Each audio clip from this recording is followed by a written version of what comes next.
إن الحمد لله نحمده ونستعينه ونستغفره ونؤمن به ونتوكل عليه ونعوذ بالله من شرور أنفسنا ومن سيئات أعمالنا من يهده الله فلا مضل له ومن يضلل فلا هادي له وأشهد أن لا إله إلا الله وأشهد أن محمدا عبده ورسوله صلى الله عليه وسلم وعلى آله وصحبه أجمعين ومن تبع منهجهم وسلك مسلكهم إلى يوم الدين. اما بعد، برادران عزیز، خواهرای محترم، در درس‌های قبلی ما و شما عبادات قلبی رو تقسیم کردیم که عبادات قلبی عبادت‌های هست که توسط قلب انجام داده میشه و ایره اعمال قلب هم میگن. یکی قول قلب است گفتیم، یکی عمل قلب. قول قلب چی بود؟ قول قلب ایمان است. آمنت بالله و ملائکته و کتبه و رسوله و اليوم الآخر و القدر خیره و شره من الله تعالی و البعث بعد الموت، یا قول قلب هستند. و اعمال قلب که هستند همه عبادات قلبی هستند. و در جمله عبادات قلبی ما و شما اولش اخلاص بود که را خواندیم. امروز ما و شما میخوانیم که التوحید فی النیه، توحید در نیت. علما میگن که اعمال القلب کثیرة متنوعه، اعمال قلب بسیار زیاد است، اقسام مختلف داره. فاول الاعمال و اعظمها النیة والاخلاص، اول ترین اعمال قلب و عظیمترین و بزرگترینشان اخلاص است که انسان مسلمان نیت خوب داشته باشه و اخلاص خوب داشته باشه. و نیت از جمله بسیار امور مهم است در شریعت اسلامی بالعموم، به شکل عام، و فی العقیده و التوحید بوجه خاص، و در عقیده و توحید به شکل خاص. و قد یصل المؤمن بمرتبه عالیه فی العقیده، گاهی اوقات انسان به بسیار مقام عالی میرسه در عقیده و عمل، حسب نیته، مطابق نیتش. مقام انسان ها که بلند میشه، درجهش بلند میشه، فضیلتش بلند میشه، در صف نبیین و صدیقین و شهدا و صالحین قرار میگیره. توسط چی قرار میگیره؟ نیت خود. اقسام و تشریع شریعت اسلامی چند قسم است؟ به یک اعتبار میگن، به اعتبار اعمال که است، شریعت که است، به دو بخش اعمال از در شریعت اسلامی. تشریع یخص اعمال الباطن، یکی اعمال باطنی را شریعت، یعنی دو بخش داره، یکیش مخصوص اعمال باطن میشه که او را اعمال قلبی میگن، و تشریع یخص اعمال الظاهر، و بعضی اعمال است که خاص مربوط به چی میشه در شریعت الله؟ اعمال ظاهری میشه، مثل عبادات زبانی، عبادات بدنی، عبادات مالی. ای باز اعمال ظاهری است. فالاصل فی اعمال الباطن النیه، اصل در اعمال باطنی چی است؟ نیت است. ای ان مدار اعمال الباطن كلها على النیات، مدار اعمال باطن کلش به چی است؟ به نیت هاست. فاضیف الکسب، مثلا کسب است، نه؟ کسب یعنی عمل، الی القلب. ای در قرآن عظیم شان کسب به قلب چی شده؟ مضاف شده. در سوره بقره آیت 255 لا یؤاخذکم الله باللغو فی ایمانکم، الله متعال میگه که لا یؤاخذکم، شما را الله مؤاخذه نمیکنه، باللغو فی ایمانکم، در قسمهای لغو شما، ولکن یؤاخذکم بما کسبت قلوبکم، لکن شما را مؤاخذه میکنه با آنچه کسب کرده، عمل کرده قلبهایتان. والله غفور رحیم، و الله بخشاینده و مهربان است. لغو فی ایمان چی است؟ ایمان یمین قسم میگن. یک کسی قسم میخوره لکن قسمش اساسش قلب نیست، ظاهرا در زبانش شیشته یگان دفعه از زبانش خارج میشه. کجا رفته بودی؟ والا شار رفته بودم، والا خانه رفته بودم، اما تو یگانه که در زبانش است. پس داری الله انسان مؤاخذه نمیکنه، چون اینجا کسب قلب نیست، تنها به زبان اما تو عادتا میگه. اما کسب قلب چی است که مثلا با نیت قلبی قسم یاد میکنه، مثلا در محکمه میره قسم میخوره که قسم میخورم که اینی زمین از فلانی شخص است. پس در اینجا نیتش هم داخل است. چرا؟ انال با کسب قلب اینجا انسان چی میشه؟ مؤاخذه میشه. و تفسیره فی الآیات ان یقال کسب القلب هو عمله. کسب قلب چی است؟ عمل قلب است. و هو قصده و ارادته. قصد قلبی است و اراده قلبی است. یعنی در قسم وقتی که انسان قصد داشته باشه، من قسم یاد باید بکنم، اینجا باز انسان وقتی قسم میخوره محاسبه میشه. خود نیت در لغت، خود نیت هم در لغت به معنای قصد است یا توجه قلب به طرف چیزی. عزم هم نیت میگن، بعضی اوقات کلمه عزم استعمال میشه، اراده استعمال میشه. اینا کلش معنای چی هسته؟ معناهای نیت است. و در اصطلاح علما میگن که امو نیت که از چی هست؟ قصد است که به همراه فعل شریک باشه. بناهن در نیت که هست، چون نیت فعل قلب شد، زبان در این نقش نداره.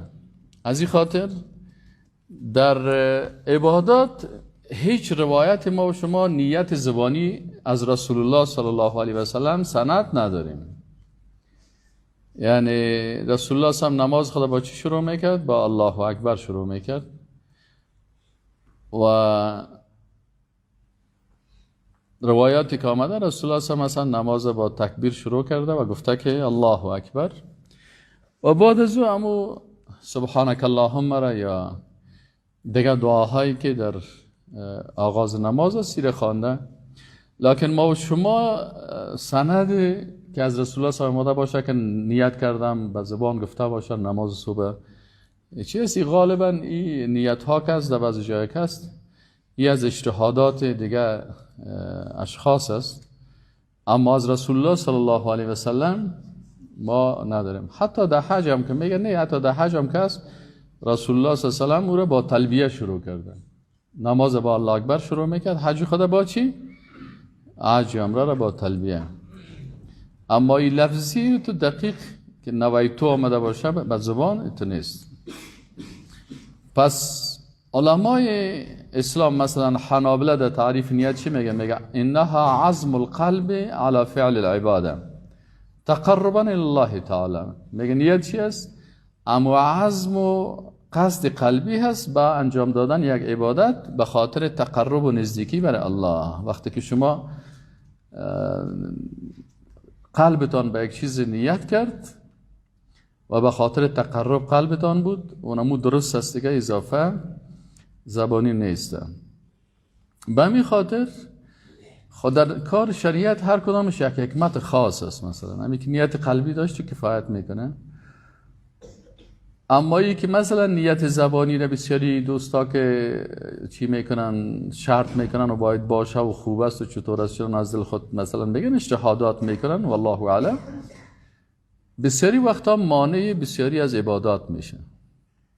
مثلا تکبیر تحریم چقدر ثواب و اجر داره؟ بعضی عوام الناس سائل کنین، اما الفاظ نیت از پیشش که اما قسم که یاد گرفته گدوات میشه تا که نیت زبانی میکنه، تکبیر تحریمه و ثواب تحریمه از پیشش میره. بعضی کسان نماز جنازه را نمیخوانن، میگن من نیت یاد ندارم، نماز عید نمیخوانم من نیت یاد ندارم. اما اگه ما اصل شریعت برشان بگوییم که یعنی امو نیت قلبی اساس است. کمی آمدی گفتی الله اکبر، خب بیا از دیگه پشت سر امام استاد شدی، بیا از روی به طرف قبله هست، بیا از میخوای نماز جنازه بخوانی، متوجه هستین؟ خب کل زیاد قلبت هست دیگه.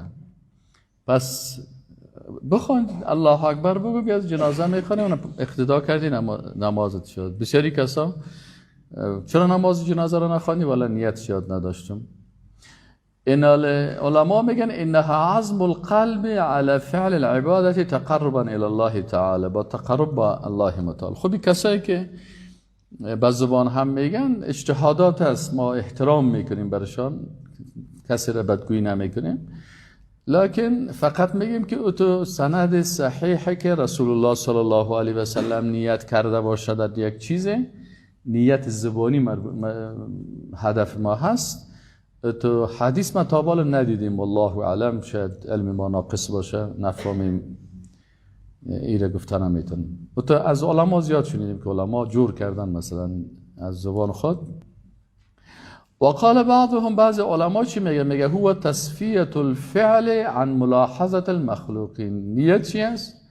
صفایی فعل است از دیدن مخلوقات، یعنی فعل خدا تو قلب خدا پاک میکنه که همین فعل ما در فعلی که من انجام میتم مخلوقات در نظر گرفته نشه، که مخلوق خوش شوه یا خفه شوه. دل مخلوق خوش میشه و یا خفه میشه، او چی هست؟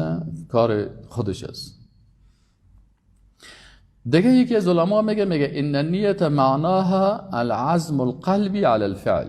نیت چی است؟ میگه معنایش چی است؟ عزم قلبی هست به انجام دادن یک فعل. اینه میگه نیت. میگه فاذا عزم القلب على الفعل فقد تحقق المقصود من النیه. وقتی که می قلبتان به یک فعل قصد کرد، خلاص نیتتان اینمی نیت شد.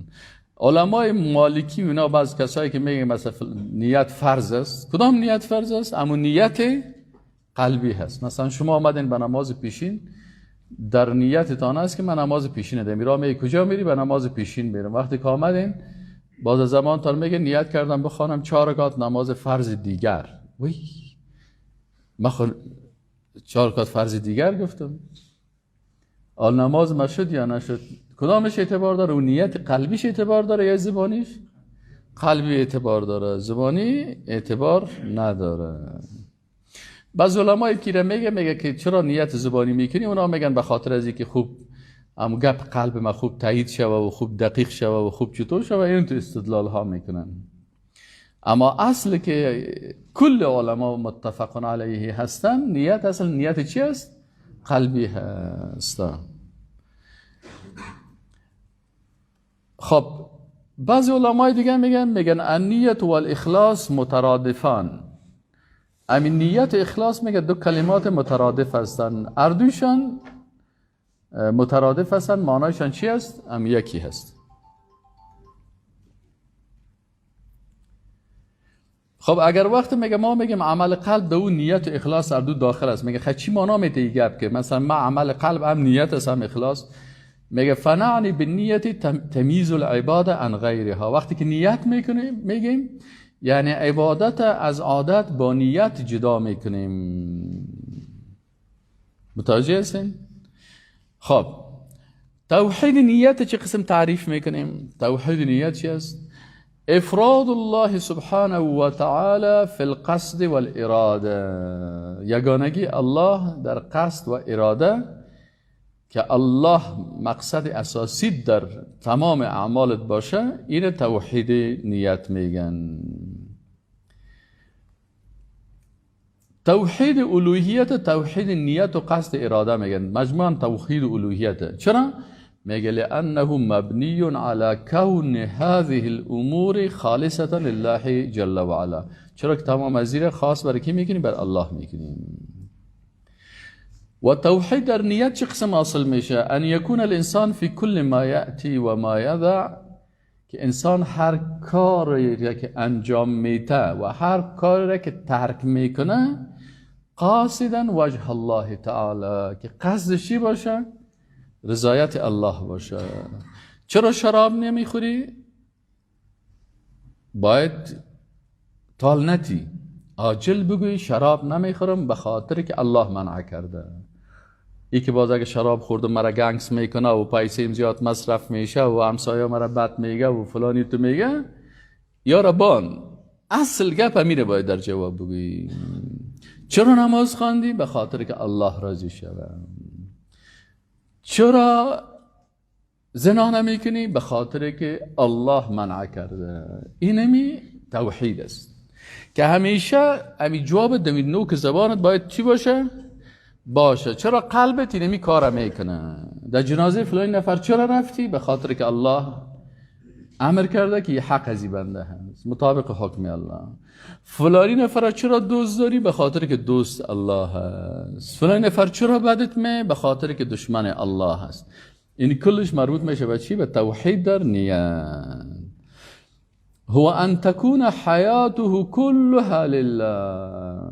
رسول الله صلی الله علیه و میگه قل ان صلاتی، نماز ما و نسکی و تمام مناسک حج و دیگر مناسک ما و محیای و زندگی ما و مماتی و مرگ ما لله رب العالمین. اگر زندگی هم میکنم به خاطر الله زندگی میکنم و اگر میمرم هم به خاطر الله میمرم. زندگی شهادت میخوایم، زندگی میخوایم که در اونجا چی باشه؟ الله راضی باشه. این صلاتی، نمازم که میخوان به خاطر چی؟ الله. یعنی مخلوق همین انسان موحدی است که قلبش از توجه به مخلوق برای کل توجه قلب به طرف کی باشه؟ به الله باشه، مستقیم رابطش با الله هست. اینمی توحید از در نیت. دیگه عالم چی میگه؟ که علما که هر عالم مثل یک گل و رسال سکن، این یک گل سفید است، یکی گل سرخ است، یکی گل زرد است، یکی گل گلابی است. متوجه شدین؟ علما مثل میوه ها واره هستن. هر عالمه که قولش آدم میخونه مثل که یک میوه خاصی را نوش جان میکنه، هم تو لذت میده. یک عالم مثلا مثل که سیب بخوری، بازوجه که یک گپ یک عالم دیگر میشنی فکر میکنی یک دانه ناکامی نخوردم. صحیح است نه؟ یک عالم دیگر مثلا میخوری میگه او والا صحیح که سخن ازی بیخی همواره مزه داره. صحیح است نه؟ این حال هر عالم که درباره یک چیز گپ میزنه می ذهن انسانه، اما تو پرزه مثل که می پیش مستری لایق که بری موتر برات پرزه میکنه. این علما هم پرزه های دین برات یک تشریح میکنه نظر به مو علم خود دانش خود. یگان تایی که باز غلط میکنه او چی است؟ لباس علما را دزدی کردن. ما را که بسیار تکه کردن، می کسایی که عالم نیست لباس علما را چی کردن؟ سرقت مسلحانه کردن. لباس پوشیدن از عالم لکن عالم نیست. سیکو علمای بزرگوار چی میگه؟ و توحید علی العموم. میگه توحید علی العموم چی است؟ هو ان یهب الانسان نفسه لله. که انسان نفس خدا، جسم خدا، جان خدا، عقل خدا، نیت خدا همیشه بر چی کنه؟ بر الله توفه بده. یا الله من کل اعضای بدن خدا کلش بر نیت خدا، قلب خدا بر تو تحفه دادیم. فی قیامه در استاد شدن. پس یا الله استاد نمیشه مگر در جایی که تو خوشحال باشی. و جلوسه، یا الله در جایی نمیشینیم که تو خوشحال نباشی. همونجا میریم در اون مجلس میشینیم که در تو راضی باشی. یعنی هست حقیقت توحید که انسان داشته. فی نومه خو نمیشه مگر به مو طریقی که یا الله تو راضی باشی. انسان مثلا به پهلوی راست استراحت میکنه، تسبیحات میخونه، اینی نوم است که چیز. پس نومش هم عبادت است. و بیدار نمیشه مگر به مو وقتی که تو خوش هستی که بیدار شو. الله چه وقت خوشحال میباشه از شما که بیدار شوین؟ تهجد بخیزین، سلس شب بخیزین. اما تو خوش داره که یک جوان اما تو خوب خو گرم بغلایش هم گرم از کل شیلا بته برام تو دم یه و یخ وضو کنه بیاید مقابل الله استاد شوه. اینی رو توحید میگم. فی حدیثی در سخن گفتن خدا وقتی که گپ میزنه انسان موحد امو است که کلمات خدا حفظ میکنه. که مثلا من همین سخن را که میگم الله راضی هست یا نیست؟ فهمید که این گپ الله راضی نیست از پیشش. الله از مذاق راضی است؟ نه. رشخندی کردن راضی نمیشه. سرکس پرزا گفتن راضی نمیشه. لهو و لعب گفتن راضی نمیشه، موسیقی خواندن راضی نمیشه، الفاظ شرکی گفتن راضی نمیشه، فسق و فجایع کلمات فاسقانه گفتن هیچ ازی الله راضی نمیشه. پس اگر تو موحد حقیقی هستی باید در قیام، در نشستن، در نوم، در خواب، در بیداری، در حدیث و صحتی، حتی در صحتت هم باید که الله به یادت باشه. بعضی کسا که مریض شد الله را زیاد یاد میکنه. نه، انسان باید صحیح و صحتمند باید الله را بیشتر از دیگرها چی کنه؟ یاد کنه. و راحته فی عمله، در عملش. سیکو فی غضبه، در حالت غضب. یک دوست داشتیم، یک روزی اعصابش خراب شده بود، محصل بودیم در دوران تحصیل خود میگفتیم. او میامد پیش من زیاد، باز ما را میگفت استاد من تو را زیاد دوست دارم. استاد او وقت نمیگفت که او وقت من محصل بودم، میگفت من تو را زیاد دوست دارم. یک روز سر کس قار شد، من مداخله کردم، من گفت سعی کن من تو را زیاد دوست دارم، همین وقت قار ما دیگه تو باید مداخله نکنی. من گفتم تو باید از الله بترسی، در وقت قارت هم باید الله را به یاد داشته باشی که غضب الله از غضب تو کده زیادتر است. کلمه نگو که یک کس را توهین و تحقیر بکنی. نه، من یک خواهش میگم، گفتم خیلی قسمی خواهش که داری که در وادی غضبت از الله نمیترسی، از این دوستی ما و تو خلاص دیگه، برو با من خدا شب بخیر. پس انسان مسلمان در حالت غضب هم باید چی باشه؟ بفهمه که غضب الله از غضب ما کده چی است؟ قوی تر است، سخت تر است. پس نباید کلمه بگویی که در اونجا توهین، تحقیر، بدبینی، بدگویی کس باشه. در حالت غضب هم اصحابت نرمال بساز. و رضاه، در حالت رضایت. فهمیدین؟ و فی صداقته، در دوستی خود هم باید دوستت با معیار دوستی الله اختیار کنی. کدام مردم ها دوستت است؟ والا اینی رو اختیار کردی. میخوا والا قوارگه کش مقبول نیست، یگان دوست خوش قواره و مقبول اختیار میکردی. میگه نه، صحیح که قواری ازی مقبول نیست، لیکن این الله دوست داره. صحیح؟ آدم خوش قواره آدم به خاطر نفس خود اختیار میکنه، لیکن انسان دیندار به خاطر رضایت الله. میشه یک نفر هم ما اجمل الدین و دنیا از اجتماع، چقدر خوب است که آدم هم خوب مقبول باشه، هم دیندار باشه، هم دوست خوب باشه. و اقبح الکفر و الافلاس بالرجل، چقدر زشت است که آدم هم اندو باشه، هم پکوره فروش، هم دیندار باشه، هم موتر فروش. چقدر مزه میده موترای چیزش قاری تایر کسی اندیوال مثلا الحمدلله دیندار است، احسبه كذلك ولا ازكي على الله احدا. و هم موتر فروش است، یگان فک پشت من میبازه موترای $50,000 را میاره. باز من در موتر از او که بشیدم، او خو از مکه در خورترک است. باز کس فکر نمیکنه که اصل مالک موتر او است، تجار است، فکر میکنه که مالک موتر من هستم. باز برای این دشمنای من خوب وسیله تبلیغ میباشه که اگه بگه نسایی که از پیسیر یهود موتر خریدن من خیر است. خوب فهمیدین؟ پس امو دوستی خود هم انسان به اساس چی اختیار کنه؟ بر رضایت الله. جزاک الله خیر. این حال در دوستیش، در صداقت و عداوتی، دشمنی خودم هم به خاطر چی باشه؟ الله باشه. یعنی بنده مخلص الله هست. این حال چرا ما که یک مسلمان با تقوا و با ایمان چی کنیم؟ دشمنی بکنیم. بعضی اوقات تو میشه که انسان در یک موضوع چی می داشته باشه؟ در یک موضوع اختلاف نظر می داشته باشه. مثلا اجتهاد امام ابو حنیفه رحمت الله علیه با اجتهاد امام شافعی در یک موضوع اختلاف داشتن، لکن امام صاحب ابو شافعی رحمت الله علیه برای امام صاحب ابو حنیفه رحمت الله علیه بسیار احترام داشت. به می قسم دیگران اجتهادات فرق میکنه، لکن موجب دشمنی نمیشه. چرا؟ او اصلا دوست الله هست. امام ابو حنیفه رحمت الله علیه هم ولی از اولیاء الله هست و امام شافعی هم ولی از اولیاء الله هست. اما اجتهاداتشان که اختلاف میکنه خود دوستای الله هست دیگه.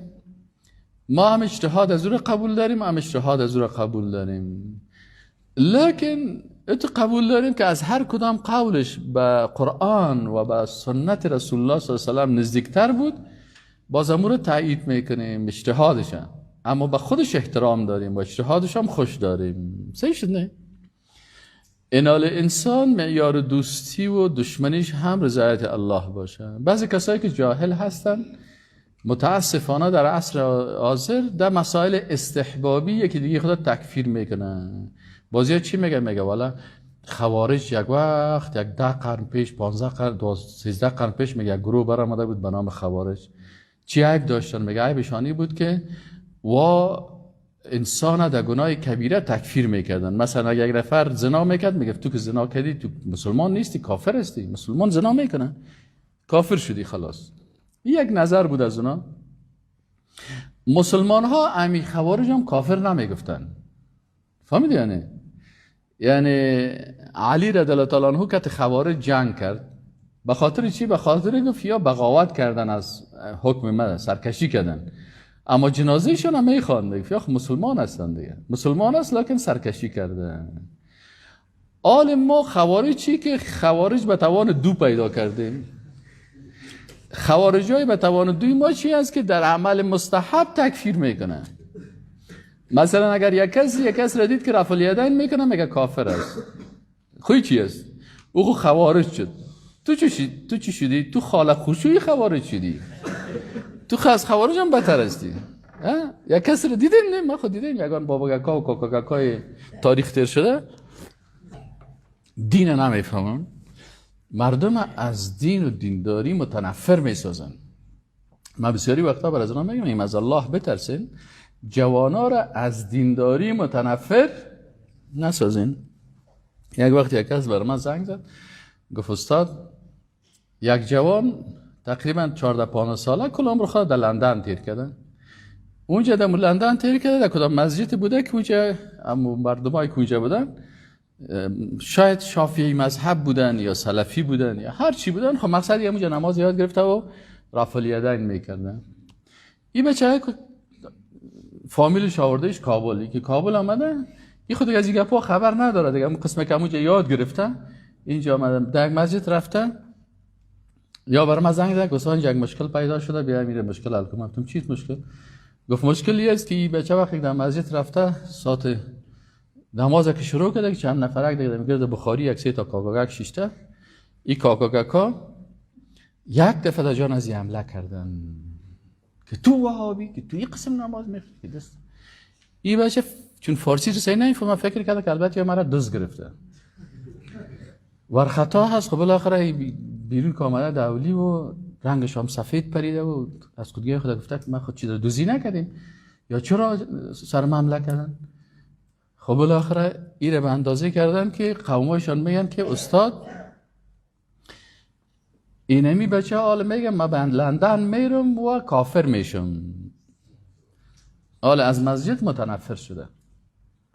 همین آزان که صدایش میگه میشنوه گوشای خدا پت میگیره میگه دیگه من نه من مسجد نمیرم من زود ببرین پس به لندن به خاطر از اینکه چیز میگه بخی عزیز کیره.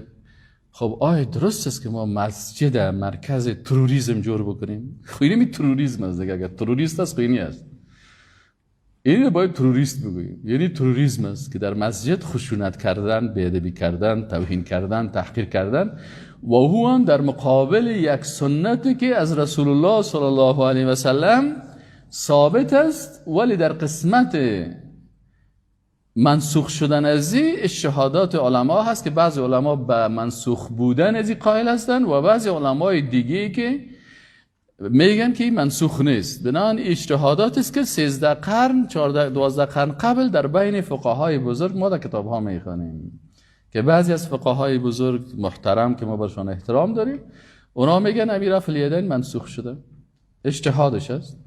و یک تعداد فقهای دیگه میگن نه خیر او دلیلی که خودت میگی که منسوخ شده او دلیل بر نسخ از این نمیشه، بر از او هم احترام داریم، لکن حدیث ثابت است ولی عمل هست.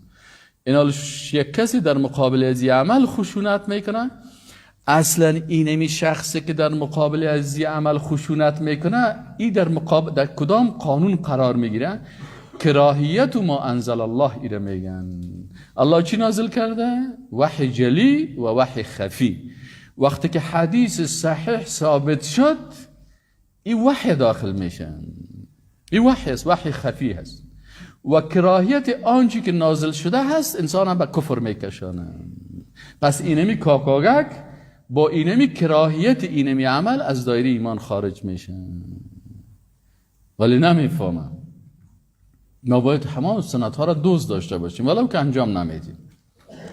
دوست داریم. یک نفر ریش خدا کل کرده اما ریش بدش نمیه، امید جنت میره. اما یک نفر خوب یک قبض ریش هم داره خود ریش بدش میه، اینالی به خاطر ریش داشتن خود ثواب برد، اما چون ریش بدش میایه به کراهیت ما انزل الله کافر میشن. از این کدام ریش کل چی است؟ عقیدهش جور است. فهمیدین نه؟ بعضی وقت عقیده باید جور باشه. پس انسان مسلمان چی میکنه؟ توحید است که خدا نفس خدا حبه میکنه، تحفه میکنه، میگه یا الله اینمی نفس خدا صحیح شد نه؟ ان الله اشترى من المؤمنین انفسهم و اموالهم بان لهم الجنه. الله از مؤمنا هم نفسهایشان خریده، جسمایشان و هم اموالشان. این میره ما و شما فروختیم برای کی؟ برای الله. الله برای ما چی بده؟ جنت بده. اصحاب رسول الله صلی الله علیه و شما میبینید فلان جوان در شب عروسی خود نفس خود قربان الله کرد، فلانی نفر نو وسایل ازدواجش میخریدن قربان الله کرد. امی هست که انسان مسلمان خود جسم خدا حبه میته برای الله. کدام انسان نفس خدا و جسم خدا و اعضای بدن خدا برای الله تحفه داده؟ از خود پرسان کنید. مثلا امشب که خانه رفتی بگو امی فرمول سر ما تطبیق میشه؟ اگر سر تطبیق شد صحیح است. کدام انسان است که نفس خدا برای الله هبه داده؟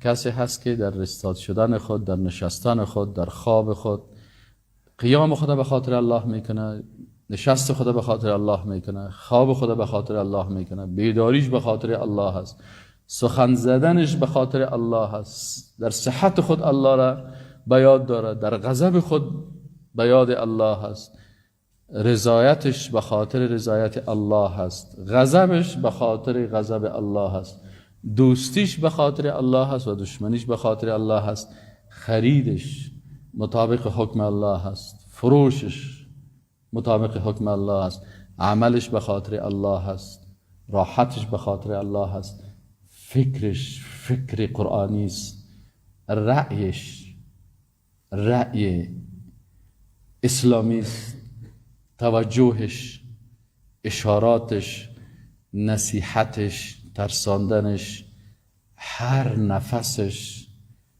هر پلک زدن چشمش و هر لحظه از لحظات زندگیش خاص به خاطر کی است؟ الله. اگر این صفات داشتی نفس بر الله دادی. اهمیت نیت در قرآن عظیم الشان، در قرآن عظیم الشان هم نیت بسیار ارزش داده هست و ما شما وقتی که تفسیر قرآن میخوانیم در قرآن عظیم الشان بسیار اهمیت داده شده. اولی که قرآن عظیم الشان میگه که حساب در روز قیامت به چیزهای پوشیده هست.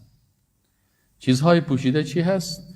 یوم تبل السرائر، روز قیامت روز است که چیزهای پوشیده آشکار میشه. سوره الطارق آیت 9. متوجه هستین این چیزهای پوشیدی که در روز قیامت آشکار میشه و سرایر هست دو قسم است. یک قسمش پوشیده های قلبی هست که در رأسش نیت است، اونجا باز نیت ها معلوم میشه. آلخو هر کسی میگه و کل یدعی حب لیلا، میگه کلگی ادعا میکنه که ما عاشق لیلا هستم. حالا بریم پیش لیلا بگیم لیلا جان تو کی را دوست داری؟ اصل می هست. آلخو کلگی در سینه خود زده میره که من به خاطر الله کار میکنم، ما کل کارم به خاطر الله هست. ما چطور هستیم؟ الله متعال میگه یوم تبل السرائر، باز این سریره ها، این پوشیدگی ها، این نیت ها چه وقت معلوم میشه؟ در روز قیامت باز معلوم میشه. یکی سریره نیت است. دیگه سرائری که بسیاری کسا ظاهرا بسیار خدا دیندار میگیرن، همین جادوگرا، فالبینا، اکثر از یارا که سائل کنید در ظاهر بسیار چهره مقبول و خوشقواره. بازی ها اونمو کسایی است که کتشان بشینی باز دیگه واعظان که این جلوه بر محراب و منبر میکنن، چون به خلوت میروند کارهای دیگر میکنن. بازی ها را که ببینی که در ظاهر خودش شیخ و ولی الله بیان میکنن، باز 12 بجه شب و شیطان سجده میکنن به خاطر که برشان جادوگری را یاد بده، فال یاد بده. باز اینیا در روز قیامت چی میشه؟ کشف میشه. و یا این کسایی که خود شیخ الحدیث و شیخ التفسیر و شیخ القرآن و شیخ السنه قرار میتن، ولی باز در غایب باز در سفارت امریکا و سفارت انگلیس هم یگان برنامه‌های مخصوص دارن، چون به خلوت میروند مجلس های دیگر میکنند. باز اینا هم انشاءالله تعالی در روز قیامت باز کشف میشن. که در ظاهر میگفتی که من دوست الله هستم، باز در باطن دوست دشمن الله بودی. الله میگه یوم تبلی السرائر. همین مد قرآن هم یک معنا داره. اینجا مد چی هست؟ مد متصل است، نه؟ مد متصل است. باز از حرف مد چی آمده؟ همزه آمده و در یک کلمه که آمد باز زیر مد چی میگن؟ متصل میگن. این واجب است که باید 5 حرکت شود. یوم تبلی السرائر. صحیح شد؟ چه قسم ترجمهش میگیم؟ روزی که تمام چیزای پوشیده. کدام پوشیده ها؟ نیت های غلط، اعمال غلط، دوستی های غلط، برنامه های پت پت، روابط پت و مخفی، جاسوس های پت پت. صحیح نه؟ کلش باز چی میشه؟ باز کلش معلوم میشه. فالاعمال کالجسد و نیت کالروح. علما چی میگن؟ میگه او مردم فکرتان باشه که اعمال مثل چی وارست؟ جسد وارست. نیت مثل چی وارست؟ روح.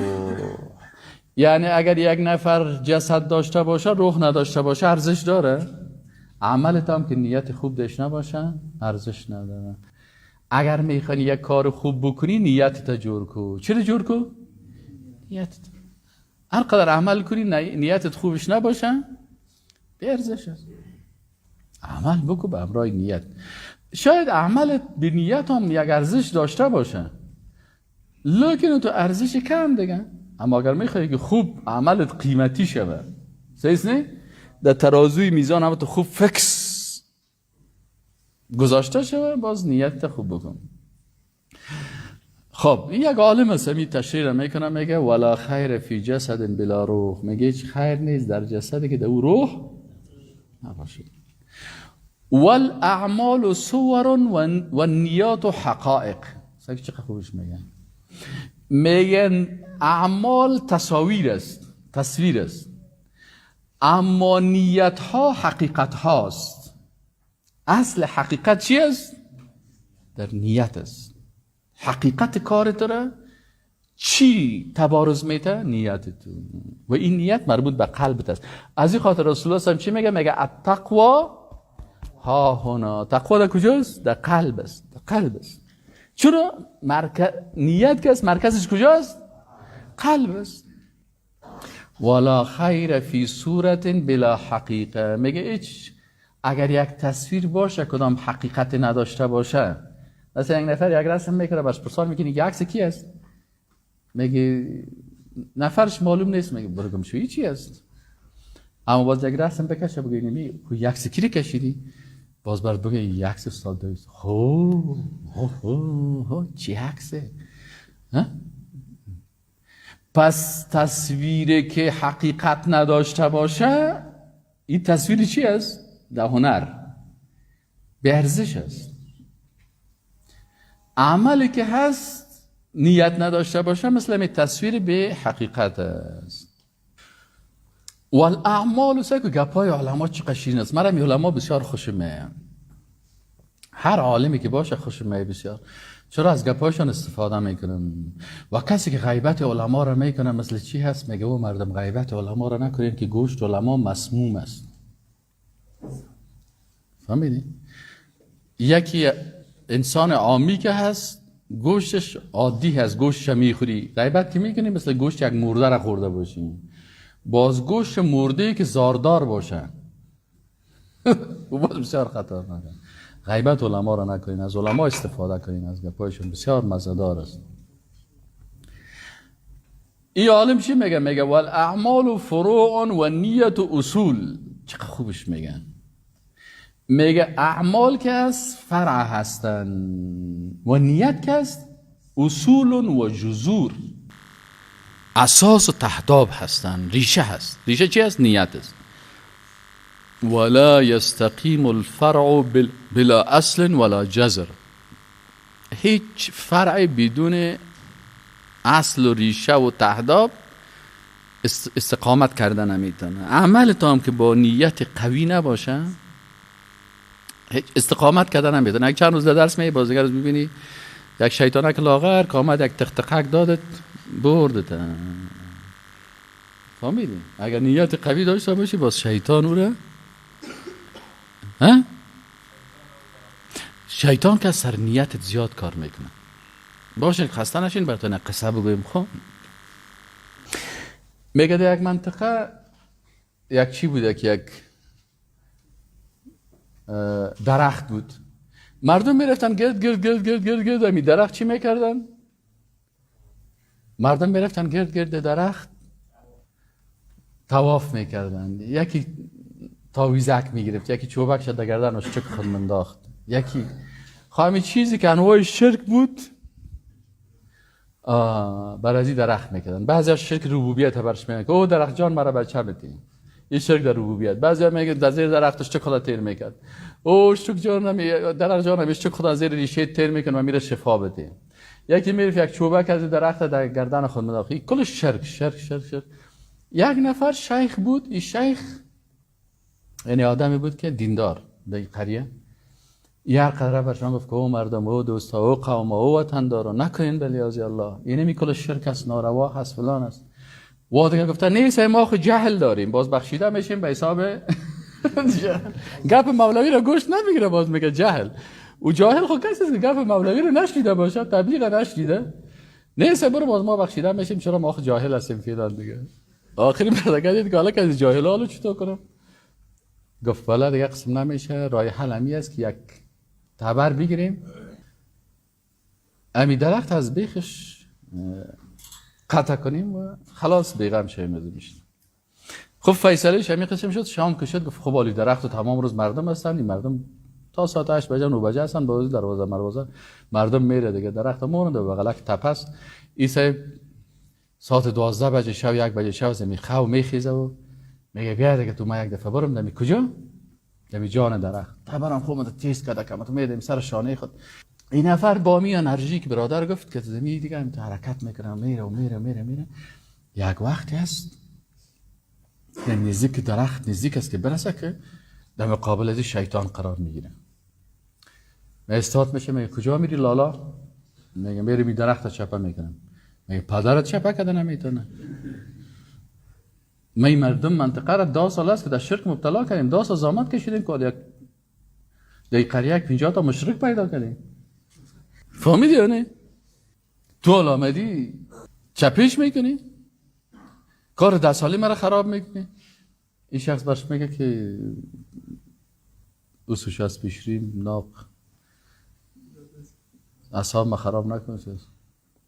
و میگه والا خب بابی تو هم نمیتونه خب صاحب این شیطان دیگه چاق است. خوب دیگه اندام چی میگه و چاق چی میگه این تو. و این آدم کسی بیچاره لاغر است، لاغر.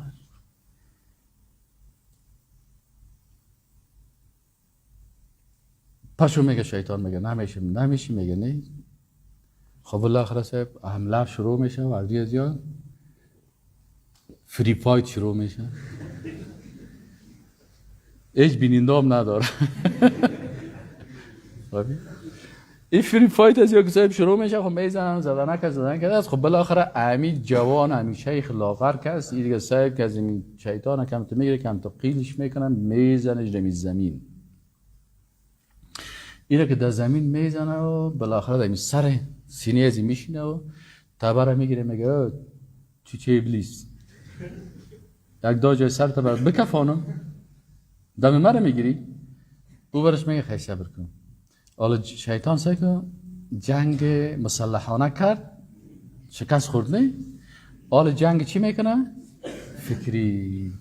حالا برش میگه سک گوش کن. این کالای چرکت هستی که کالای کنیت هستی که دستایت هستی که چقدر ابوگار هستی، چی وضعیت هست، چاش چی خوردی، یک دال یا پیتی خوردی. بیا من یک کار میکنم، همین پشت مرا غرض نگی، جنجال نکن. هر روز صبحکی که از این خو خیستی یک دانه دینار طلا بود. وقت دینار طلایی یک آلیاف شد من چون نفهم $200 از $200 دیگه از این میزیره که بالشت میمانم. میگه عمر دروغ میگی. میگه والله خود دروغ بگوید. خود تو یک دفعه تجربه کن، همین عهد مرا، پیمان مرا. خب بالاخره صاحب میگه ویلا میته و میره طرف خانه، قرار خو میکنن. صبحکی که میخیزن که سهل میکنه زیر بالشش دینار طلایی ماندگیست. اوه این دینارا که میبره در بازار، $200 دیگه تو بره در بازار. با سبایش باز میخیزه که باز هم میاسه دیگر روز 7-8 ماه 10 ماه که تیر میشه، این مردکه خانه جور میشه و خانه رنگ میشه و 3 منزله و 4 منزله خانه را جور کرده و گاهی در اونجا میره و اینه بخر اون رو بخر اینه بخر کل مردم ایران مانه که و بیدر از کجا کدی؟ میگه راز مردا پوشیده است. این مرد خود دیگه یوم تبلی السرائر، این دیگه وقت پروتکل داره اونجا. خب بالاخره صاحبی که خوب پیسه دار میشه و چند وقت میخوره و چیز، یک وقت سهل میکنه که چاق شده و کمر چی میگه و راک میره دیگه صاحب تو اما فقط که مشک او دیگه تو شورک میخوره دیگه تو خوب پیسه دار است. دیگه روز از خواب میخیزه بیدار میشه که سهل میکنه که زیر بالش 6 ماه تیر شدی، زیر بالش چیزی نیست.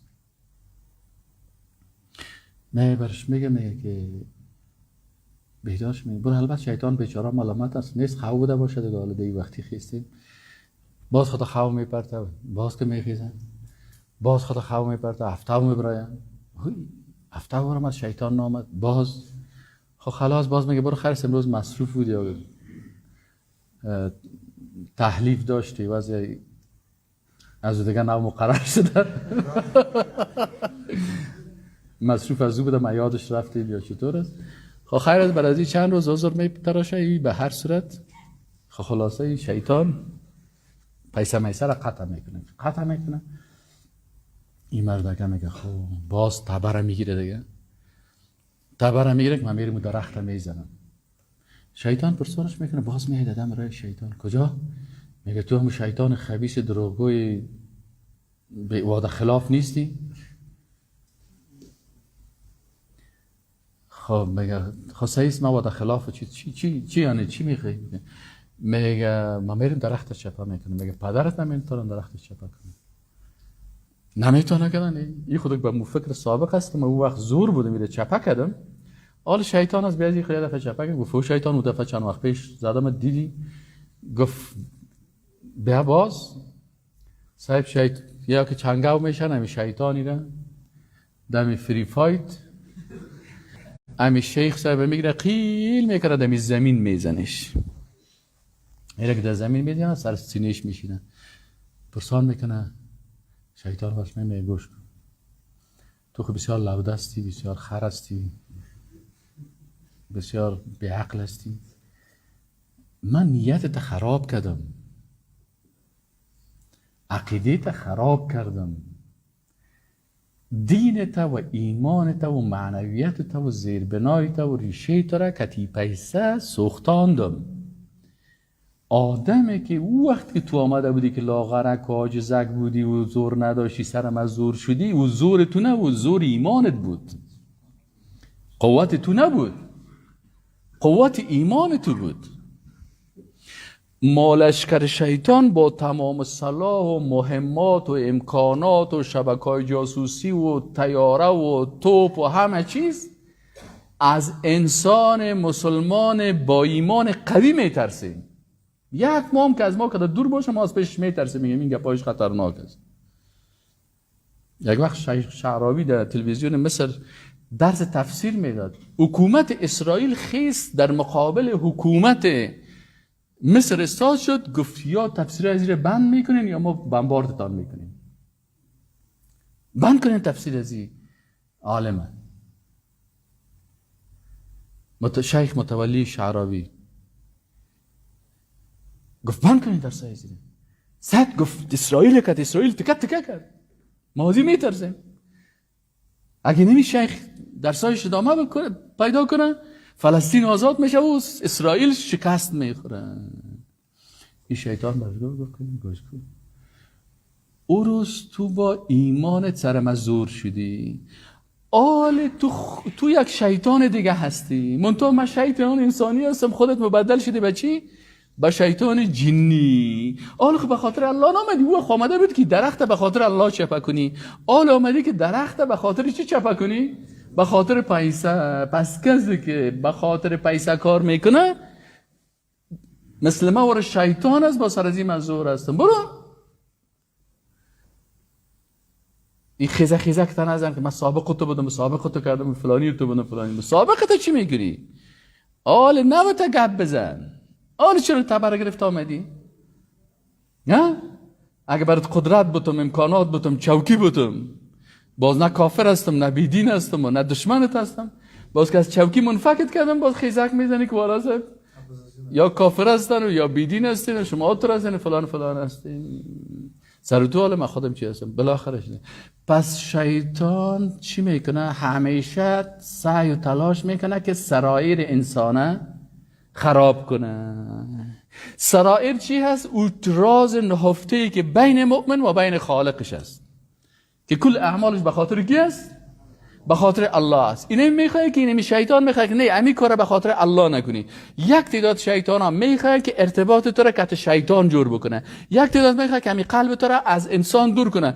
حداقل هیچ کار نی. یک دوست الله را میاره عوض که بگی یا الله میگی یا فلانی مخلوق. نیتت خراب کرد، قلبت خراب کرد، رابطه خراب کرد. پس اینجا که هست نیت که چی است؟ نیت اساسش اینمی است که رابطه انسان، نیت خوب، نیت توحیدی، رابطه انسان با خالقش چی میکنه؟ مستحکم میکنه. انسان ها که است احترام انسان ها داریم، لکن در چوکات انسانیت. احترام ولی داریم در چوکات مخلوق بودن. احترام پیغمبر را داریم در چوکاتی که او پیغمبر است، عبد الله است و رسول الله است. اما محمد صلی الله علیه و سلم خالق ما خونه است. روزی ما را خونه میته، شفا خوب بر ما نمیته، زنده ما او نکرده، میراننده ما خونه است. ما میگیم اشهد ان محمدا عبده و رسوله. بنده الله هست. وقتی که بنده الله هست ما هم بنده الله هستیم. رتبهش در بندگی از ما که بلندتر است، اما خالق ما الله هست. میگیم اشهد ان لا اله الا الله. بغیر از الله ما دیگه اله نداریم، دیگه معبود نداریم، دیگه رب نداریم. بعضی کسا هستن امی اشهد ان محمدا عبده و رسوله را پیش میسازن، بنده الله را از عبودیتش، از بندگیش میکشن. ولی الله را، رتبه الله را به ولی الله میتن. کی ولی الله گفته که رتبه ما مثل رتبه الله هست؟ نگفته. او اگر تو این گپ میگفت خب باز ولی الله نمیشه. پس هیچ خیر نیست در صورتی که حقیقت نداشته باشه، در فرعی که اصلش خوبش نباشه، دیگه خیر نیست. دوم، ان المرء یشرک فی محاسن العمل و مساویه بالنیه. میگه این انسان که هست چی میشه؟ در عمل نیک و در عمل زشت چه وقت داخل میشه؟ به اساس نیتش. اینمی نیت تو نوعیت عملت را تعیین میکنه و اینمی پیش الله ارزش خدا و بی ارزشیش مطابق نیت تو چی میکنه؟ معلوم میکنه. از این خاطر الله متعال میگه و ما تفرق الذين اوتوا الكتاب و تفرقه نکردن، جدایی نکردن اهل کتاب، کسایی که برشان کتاب داده شده بود، الا من بعد ما جاءتهم البینه، بعد از اینکه برشان دلایل واضح و آشکار آمد. دلایل واضح و آشکار آمد، لکن اینا گپ الله را قبول نکردن، حق قبول نکردن یا مخالفت کردن. و ما امروا الا لیعبدوا الله، یا امی دلایل روشن که آمده بود، امی کتابایی که آمده بود، تورات، انجیل، زبور، صحائف، یا چی میخواست از پیش از اینا؟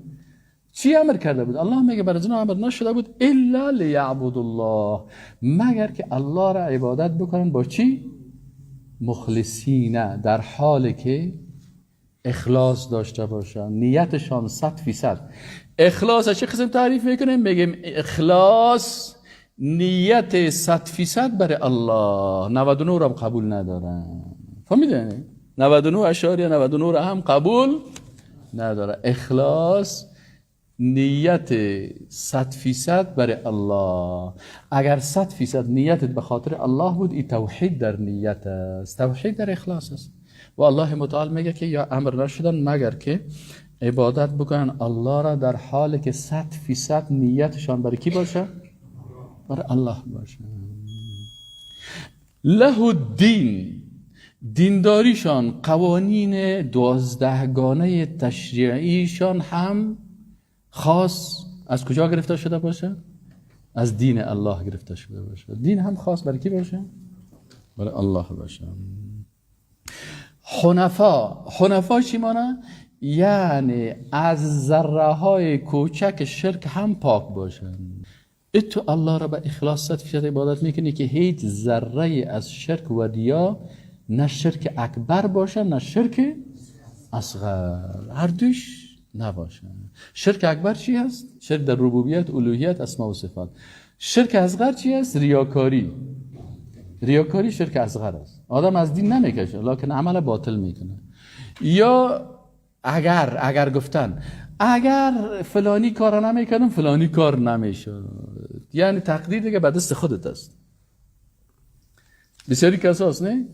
اگر فلانی دکتر سر نمی بود من هلاک شده بودم. نه، برش میگه که اگر الله متعال در نسخه دکتر شفا را نمینداخت و الله مرا شفا نمیداد، من حال هلاک بودم.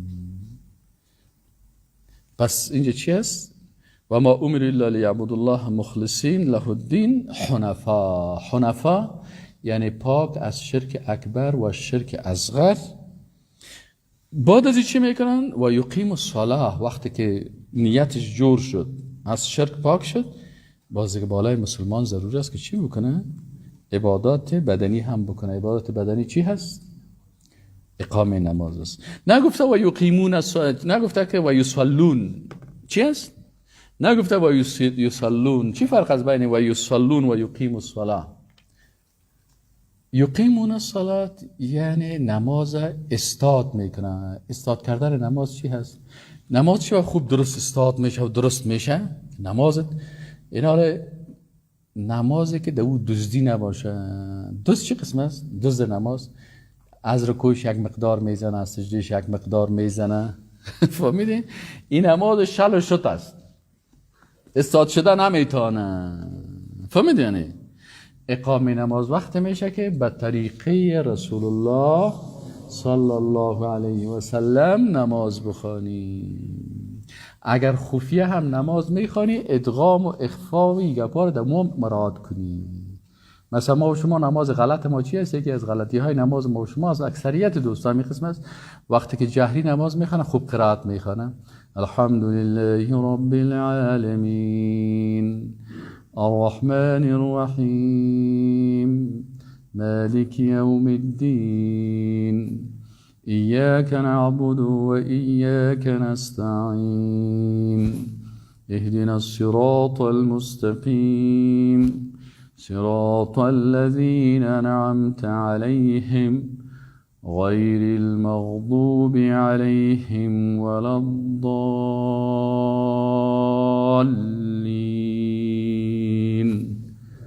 آمین. صحیح؟ حالا همین دوست ما که در قرائت همین قسم خان حتی امامای ما، خب آیا همین ادغام و اخفا و اقلاب تنها همین جهر است؟ وقتی که نماز خفیه هم که میخواندی، رسول الله صلی میگه نماز که خفیه هم میخواند، بسیاری وقتا صدایش صحابه میگه ما در خفیه هم نمازش هم میشنیدیم. یکی جهر خواندن است، یکی خفیه را این قسم بخوانی که صدایت خودت بشنوی. باید وقتی که خفیه هم اسم میدونی الحمدلله رب العالمین الرحمن الرحیم مالک یوم الدین ایاک نعبد و ایاک نستعین اهدنا الصراط المستقیم. این نماز خفیه است که صدایت خودت چی میکنی؟ میشنوی. متوجه هستی؟ یعنی به طریقی سنت. حالا نمی آزان غلط میتونم. اکثر نمی قاری صاحبا و مولای صاحبا در نماز در لفظ الله سیکن الله الله اینجا لام که است 2 حرکت است فقط. الله اکبر. یا به خاطر ازی که صدای خدا خوبش بسازن 12 تا حرکت میتن. حرام است، ناروا هست. که جایز است؟ مد که از دل خود بیتی خودش در چی داخل میشه؟ در لحن داخل میشه و لحن حرام است. الله مد کرده میره. کجاست مد است؟ در لفظ الله مد است. اگر این مد میشه میگیم اله در سر الف که مد کنی کفر میشه. الله اکبر. آیا الله بزرگ است؟ آیا میشه؟ میدونی؟ پس و ما امروا الا لیعبدوا الله مخلصین له الدین. میگه این مردم امر نشدن. شما با چند چیز امر شدیم که باید بکنیم؟ مثل دیگر آواره. اول مخلص باشیم، نیت ما 100% برای الله باشه. له الدین، دین همون دین را اختیار کنیم، قانون و شریعت همون را اختیار کنیم که از الله هست. 12 قسم توحید حاکمیت هست مربوط الله باشه. و یقیم الصلاة و نماز خدا اقامه بکنیم، یعنی استاده کنیم، نماز خدا جور بکنیم. همون قسمه که نماز رسول الله صلی الله علیه و سلم بود. رسول الله هم صحابه را میگفت که صلوا کما رأیتمونی اصلی. شما سنت مسائل کنین. من چه قسم نماز میخونم؟ آل کتابای حدیثه که ببینین اصحاب رسول الله صلی الله علیه و برای ما کلش یک یک تشریح کرده. رسول الله صلی الله علیه و قسم وضو کرد. حتی رسول الله صلی الله علیه و تعقیب میکردن. رسول الله صلی الله علیه و رفت در جای دور. بسیار حیا داشت. آل بسیاری کسا رو ببین آنقدر بی حیا هست که در پیشروی کل مردم کارایی میکنه که مصروف عورت خود پیشروی مردم است. در مسجد رفتم سعی کردم کلگی استاد هستم قطار دیگه دورتکای خود مصروف هستن. کاغذات دستایشون است. کدام سیستم است که شما جور کردین؟ رسول الله هم دور میرفت از نظر مردم، بیخی پوشیده برای رفع حاجت. متوجه هستین؟ صحابه کل زیره. وضو میکرد چه قسم میکرد، چه قسم میامد در نماز ساده میشد، چه قسم رکوع میکرد. یعنی 200 حدیث رسول الله صلی الله علیه و سلم بر ما درباره، یعنی تنها در نماز 200 حدیث است. کتاب است که عالم نوشته کرده به نام صفت صلات النبی صلی الله علیه و سلم، طریقه نماز خواندن رسول الله صلی الله علیه و سلم. شیخ ناصرالدین البانی رحمت الله علیه نوشته کرده و ببینیم که در اونجا احادیث صحیحه را میکشه که این حدیث صحیح هست به این دلیل به این دلیل به این دلیل و رسول الله هم این قسم خوانده. پس الله متعال میگه و یقیم الصلاة و یؤت الزکات و زکات هم بدهند. و ذالک اینمی قسم، اینمی 4 چیز اگر تو صحیح دقیق داشتی، عبادت تا مخلصانه به الله کردی، حاکمیت تشریعی را در 12 چیز در دینداری مراعات کردی، اقامه نماز به طریقه رسول الله صلی الله علیه و کردی و در صورت که مالدار بودی حق مستحقین در زکات مراعات کردی، عبادت مالی را و ذالک اینمی میگه دین القیمه، اما دین راست استوار اینمی هست. بسیاری کساس حج 15 دفعه میره از زکات هیچ خبر ندارن. از اون پیسی که حج میره سر از وام سالانه سر تو زکات میه. فهمیدی یعنی؟ برای حج پیسه جمع میکنه اما زکات یاد نداره که زکات برش بگی. والا من میشناسم تو میخوام تو بچه‌ش میخواد نامش همیال برتون بگیرم، باز خوب نیست آدم غیبت بکنه. اگر میتونستم که همیال برات یک لیست بکشم که اینی فلانی فلانی فلانی رو من میشناسم که در حج رفتن بسیار تیز است، اما یک قران زکات شده دیدیم که به یک فقیر داده باشه، در حالی که پیش از حج چی فرض است. یک حدیث قدسی میخوانیم به اجازه اید. خب باز ختم میکنم. حدیث صحیح بخاری است، میگه عن انس ابن مالک رضی الله عنه، انس ابن مالک رضی الله تعالی عنه میگه که لما خرج رسول الله صلی الله علیه و سلم فی غزوه تبوک، میگه رسول الله صلی الله علیه و سلم در غزوه تبوک در جهاد رفتن. در کجا؟ در تبوک. قال رسول الله صلی الله علیه و گفت که ان بالمدینه اقواما خلفنا، گفتن یک تعداد مردم ها در مدینه منوره ماندن، در تبوک به جهاد نامدن. ما سلکنا شعبا ولا وادیا الا وهم معنا فيه، میگه در هیچ منطقه و در هیچ قول و در هیچ جای ما نرفتیم مگر که اینا امرای ما بودن. یا رسول الله صلی الله علیه و آله نامدن، وقت قرار در مدینه هستن. رسول الله صلی الله علیه و آله گفت حبسهم العذر، برشان یک عذر پیدا شد، یا پیسه نداشتن یا امکانات نداشتن یا توانایی نداشتن یا مریض بودن یا یک مشکل داشت. اینا میخواستن که کت ما در جهاد بیاین، لکن عذر چی شد؟ مانع شد. چون نیتش داشتن لکن عذر مانع شد، بر خود عذر جور نکردن. یکی از منافقا برای خود چی جور میکنه؟ عذر جور میکنه. این حال میگه از این خاطر یا مطابق نیتشان در هر کوی که ما بالا میشیم، در هر قولی که ما شما میریم، در هر منطقه‌ای که تا میشیم و سختی ها رو میبینیم، مثل که یا کت ما بالفعل چی داشته باشن؟ حضور داشته باشن. پس انسان با تصحیح نیت و اخلاص حقیقی شامل میشه در این متصف مجاهدین حقیقی، ولو که بعضی اعذار مانع از این شود. فهمیدین یعنی؟ مانع از این خاطر چی هست؟ دیگه انسان مسلمان اصل گپ سرزنی بود که باید ما و شما نیت خدا چی کنیم؟ نیت جور بکنیم. الله متعال همه ما و شما رو توفیق نصیب بکنه که نیت خوب داشته باشیم. السلام علیکم و رحمت الله و برکاته.